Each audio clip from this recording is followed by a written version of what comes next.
hook bait is real simple. I've just got a lovely... Oh, hang on, we got a fish.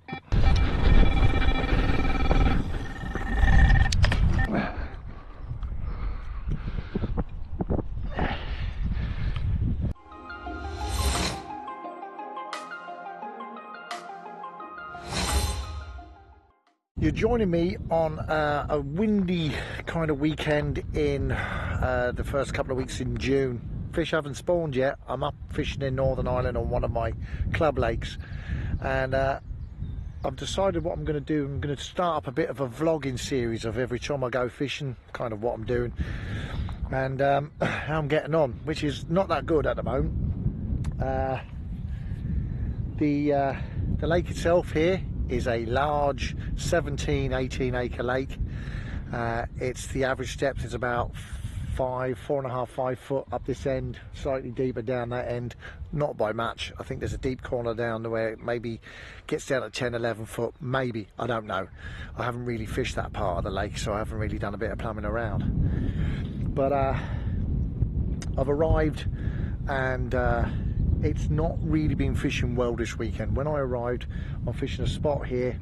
I've got a marker out there, and what they do is there's a feeding program on the lake that's done all year long, and they put a couple of kilo on the spots each, the spots a couple of times a week, and it could be pellet, it could be sort of, you know, corn and maize and stuff like that, or it can be boilies, or a mixture of all three. And what they're doing is, this is a particularly weedy water, so they're keeping the spots clear because the fish are rooting around. There's about 450 carp in here, and give or take, could be some less, could be some more. The average size are anywhere between sort of 8, 9, 10. There's a couple of smaller ones, and then there's a group of much bigger fish. When I say much bigger fish, you know, 26 pound is the biggest one in here, with there's a couple of 20s, but a lot of 15 to sort of 20 pound fish coming through. They are growing fast. They're very young fish. They're only in the lake about 2 years in total. The last stocking was last November, so they've not been in it that long, but they are settling in well, and they are growing fast, and this is a water to be sort of watched out for. It's a casting only water, no bait boats, no drones, no real major technology. You have to get on with it and just suffer up the spotting and the spomming and the baiting up. But when I got here, I put about a bucket full, probably about 4 or 5 kilo of bait around the area. They do like a lot of nosh, and it will take a day for them to get in on it. When they do, you can have multiple hits, but it hasn't really worked for me this trip.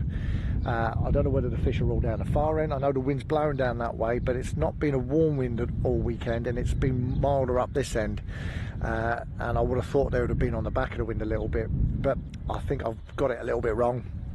But who knows. There's a lodge house just behind me here. I don't know whether you can see it, but I was expecting my pal up, Rob, and we were going to fish together for the weekend, and that's exactly what we did. So I took this spot because I know he was going to plot up in the lodge and sleep in the lodge with his rods just fishing outside the front door, which is really convenient fishing. He was more up for a social, so was I, and so this is why I decided to fish exactly where we're fishing, and here we are.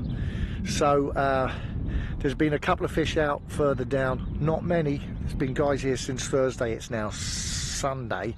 I'm here until tomorrow, and I came on Friday afternoon. I didn't get my rods in the water until 5. I had a fish this morning at 2 AM, about 9 pound, and then this morning at 9:30 I had a 1 toner melt off, and when I hit it, I felt him, and then he bounced into the weed bed and locked up and then popped off.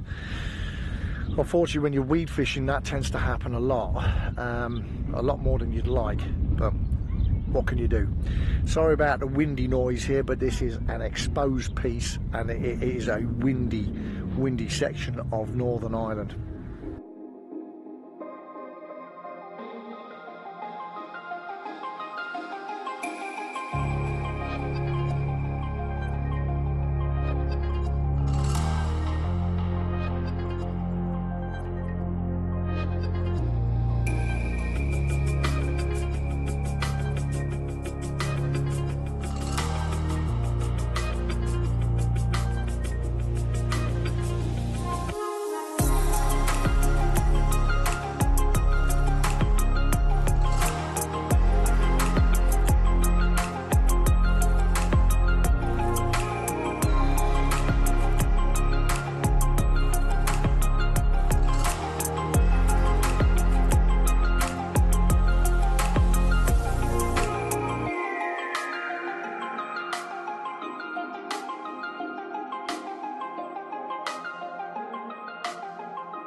16-12, and just when I thought my luck was out, my luck came back in.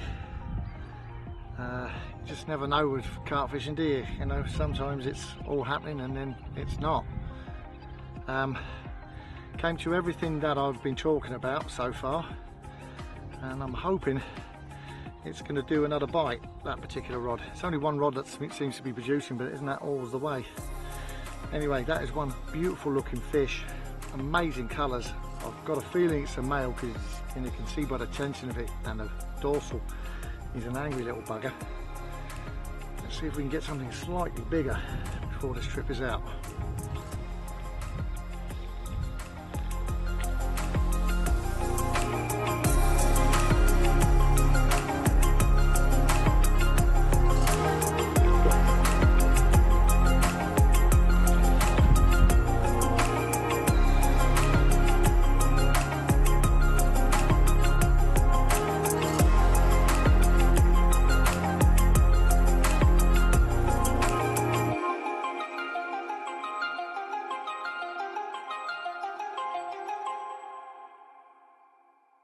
I mentioned already earlier that there's a feeding program on this lake, and there is you know, definite spots that are clearer from the weed by the marker poles where the feed's been going in, where the fish have rooted it all up and cleaned it all out, and but they're small areas, they're not very big, and it's amazing if you go too far left or too far right or too deep or too near to the spot, you're just in thick, very thick weed.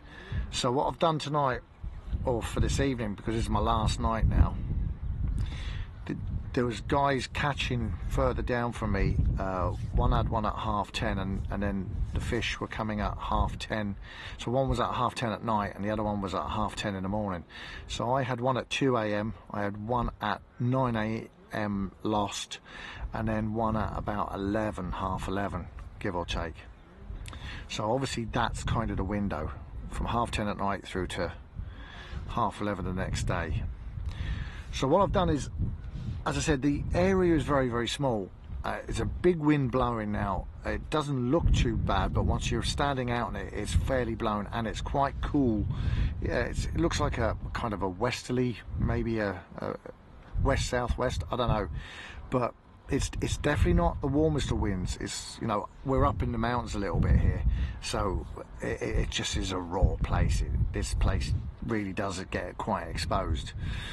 And I'm hoping what's going to happen is, whilst, you know, normally in summertime you'd follow a good wind like this, I'm hoping that some of the fish are going to want to get out of that wind and come up this end and sit on the back of it, and that's going to be kind of very close to my spot. So yeah, we'll have to wait and see what happens. But what I've done, as I said, is I've tram lined everything in. Everything's on a very small area. It's probably about a you know, 7, 8, maybe 10 foot area, you know, wide, maybe about the same deep, where there's less weed. And I've just gone on to using the mesh bags. I'm lucky because the range I'm fishing is about 18.5 wraps. As I move further down the lake, I'd be up to 26.5 wraps on some of the pegs. Once you're fishing that kind of range, you can't put on a bag. Well, I know some guys can, but you'd need to fish a solid bag. I would usually just fish singles down there with a piece of nugget foam on it. But up here, because I've not got too far out to go, I'm well able to hit the spot with a PVA mesh bag on. And I've just got my little bit of carpet feed, there's a little bit of hemp, little bit of sort of broken up maize and groats, and there's also a little bit of pellet, which would be the code pellet, and then there's some code carpet feed in there, and then I've got a big load of sort of one of my old school glugs, it's kind of this one here. It's our lugs have been changed. We've moved over from the old style liquid boosters and we've made them into activators. The activators have just proven so successful that they've moved everything over now, from BFM to trigger ice, cream, Gezza, and Code. Obviously Code was the first one to move over to a full activator system, and it's a combination. It's a combination of I did a 2-minute Tuesday many moons ago about the water soluble qualities of the liquids that we do, and the liquids that we do, as I said, we've got the liquid boosters, we've got the bait soak complexes, which are still available, and then we have the bait sprays, and that was our 3 main go-tos. Then the activators came later on. So the liquid boosters were a product that would be very sugary and full of sort of triggers to get the fish rooting, plus the main smell that will permeate into the water column. But they were very dense and they would hang to the bottom, and especially as fish came in to disturb the area, it would send up the plumes and sort of get the fish rooting more.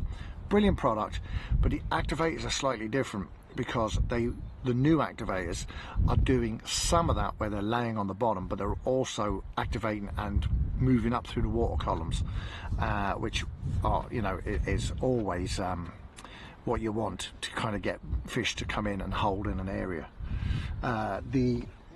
This is one of my very old liquid gems. This is the bait soak complex, and I've got a few hook baits sitting in there for the best part of 2.5 years, and I'm still using them and I'm still catching on them. It goes to show that once you've got a bait, a boilie, I prefer to use shelf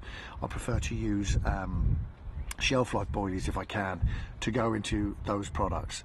So I let them soak for, as I said, well, they're a couple of years old. They could be as much as 3 years old, and they just get better. They soak up so much of that liquid, and they just, as soon as they hit the water column, they're just pumping out. And the liquid package in those boosters is really the most water soluble product we have, and they just whoosh out the bait. They wash out fast, so the longer you actually have them soaked in, your boilie soaked in the sort of bait soak complexes, the better they are. You know, it just lasts that little bit longer in the water, but they really are one hell of an attractor. So as I said, I've got 3 rods in a they're tram lined in, they're all within a couple of feet of each other, and I'm hoping, because all the fish I've had 3 runs now, 2 fish on the bank, 1 lost. It just went into the wee bed and popped the hook. But what I've done is I've got myself an area where 1 rod's done all 3 bites, so I've moved everything in and on top of it. And you know, you can argue that that's probably, you know, you could overcook it and cook the area, scare the fish out. But when you see area, you know, when you've got a lake that's got a lot of hungry fish in it, a lot of fish that will feed aggressively and competitively, you see that on Linear and a number of venues like that. You know, you can get away with putting rods on top of each other without spooking them all.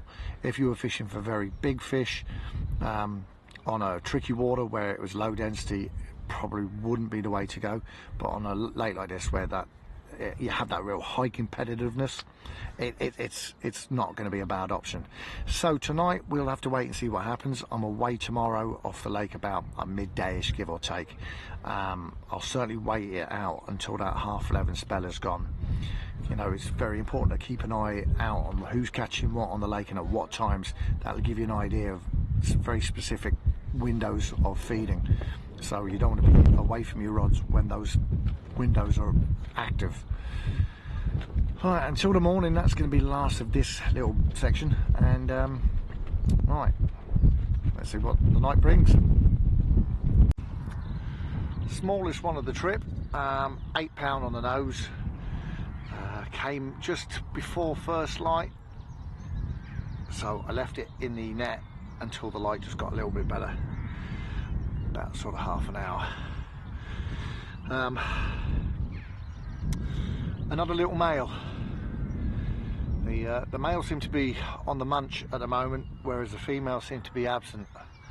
I don't know, that could be something due to the spawning activity that's about to happen. Conditions are crazy. It's like the middle of April, not the middle of June. We've had sunshine, I've been in a t-shirt, it's been Baltic and freezing in the next minute. We've had rain, it's been glorious, and then, as I say, the wind has cut through you, where I've got this big Fortis fleecy on me that I would wear normally in winter. Yeah, all in all, it's been an odd trip, but I have trickled a few fish out, which, you know, this is my third fish. I lost one as well, so that's 4 bites when nobody else was really catching an awful lot. Don't get me wrong, the other 2 fish that I saw come out, there was a third one to another guy at the very top, but the other 2 fish were 17-pounders, so I did well with my 16-12, but the stamp is quite low at the moment, and what can you do? It is what it is. But conditions are far from summer. This El Nino is a gift that keeps on giving, isn't it? It's just a year in, and it's still just plundering the weather across Europe. Hey, climate change, I suppose. At no stage in this session have I felt that I've been on top of my game. It's been typically windy up here for this place, and has made fishing difficult. The weed is up and the fish are conspicuously absent in their presence, because they're out and about, obviously doing what they do, which is, I think, grouping up ready for spawning. The water temperature is still very low. I know they've probably had a little bit of a faux spawn already here when the temperature's got up good enough, but I don't think they've had a real go at it yet. But I mean, look at the conditions behind me. It's just grey, miserable. Sun is about to come up now. Well, the sun is coming up at the moment, it's just down there, but normally this mountain behind me, or this hill should I say, you can see it clearly, and it's just missing because it's all that low cloud. But yeah, it's fairly miserable. And as I said, I don't think I've fished terribly. I just don't think I've had many fish in front of me, and what I've had in front of me has been quite small. The other one I lost could have been a better fish, I don't know. But you know, there's an awful lot of small baby fish, the under 10 pound in here. You know, it's probably a third of the stock are around that size, and the rest are all sort of in the double figures, mid doubles, and then there's a pod that's sort of in the mid doubles to upper doubles. I think probably about maybe 8 or 9, maybe 10 fish that can go over 20, and there's definitely probably 7 or 8 20s in here. But we do have a lot of fish that are 18 and 19 are beginning to knock on the door of the 20 pound mark. It's a young fishery, so you've got to marry your expectations completely to what you're fishing for, and what we're fishing for is small fish. So my game, whenever I fish a water like this, is to try and catch the bigger than average fish that are in here. I can't say it's mission accomplished this trip, but you know, it's you know, you can only catch what's in front of you. And so if you're somebody who's watching the magazines or the videos online, and people are catching 30s and 40s and 50s and 60s, you know, you've got to temper your expectations. And I've learned over the years to do exactly that, and I'm a better angler for it. You know, if I'm on a water where there's only small carp in it, even under 10 pound, then I want a 10 pounder. You know, I want that bigger fish that's in there. I don't want to be catching the sort of the runts of the lake. So I will set my stall out to try and winkle out the better fish. If I'm fishing a water that's got a few fish into the 20 pound mark, and you know, it's predominantly smaller fish, then my targets are going to be the 20-pounders, and I'll do my best to catch those 20-pounders. So I temper my expectations to the water I'm fishing, and I think it makes for a much more enjoyable experience. And I just love carp. I don't care if they're 10-pounders or they're 8-pounders or 6-pounders. I just don't care. I love carp, and catching fish is always a real big pleasure for me. So yeah, as I said, been an interesting session, not the most comfortable, but anyway, had a nice bit of a social, and then he went home, left me on my own, and all the other anglers buggered off. So I've had sort of half a day, a whole night, and this morning now on my Sweeney, which it's been quite pleasant actually. I don't mind it too much, but the only thing is I'm going to have to pack up in what can only be described as damp conditions. Not ideal. Anyway, right, that's me signing off, unless I do get something else. But don't forget, feeding spells are important. So I had that one about 3:30 this morning, and I know that I had a run at 9:30 yesterday and 11:30, so my rods will not now move till those feeding spells are over. Even this time of year, fish can be very by the numbers. Winter even more so, but when it is kind of still wintry for June, you know what, just got to play the odds. Right, unless something else happens, I won't be back on.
eventually.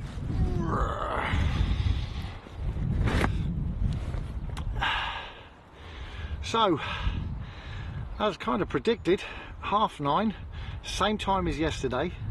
Rod has just ramped off, same rod, middle rod's done all the bites. The others are not too far away from it, but it's the middle one that seems to want to go. And there you go, a 14.5 pound mirror. Okay, we're not exactly setting the world on fire, but it's been consistent the last sort of 24 hours. Last 30 hours we've had you know, 3 fish on the bank. We've had a 9, an 8, and a 16, and now a 14, and we've lost one. So that's 4 runs, all fall into the BFM, topped with the old ever faithful plum and embutyric pink pop-up, fished snowman style. I tend to cut a little piece off the boilie and then half the little 12mm pop-up, and it just gives it enough buoyancy to throw the hook into the gob and do its job. So there you go. There's another bite due at 11:30, so I'm going to wait around and see what happens then. Let's get her back.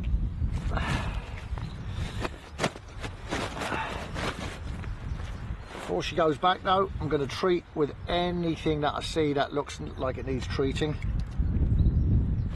with a bit of propolis.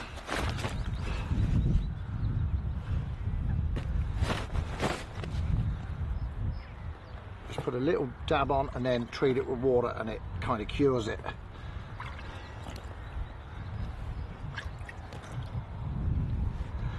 Now, job done, back she goes.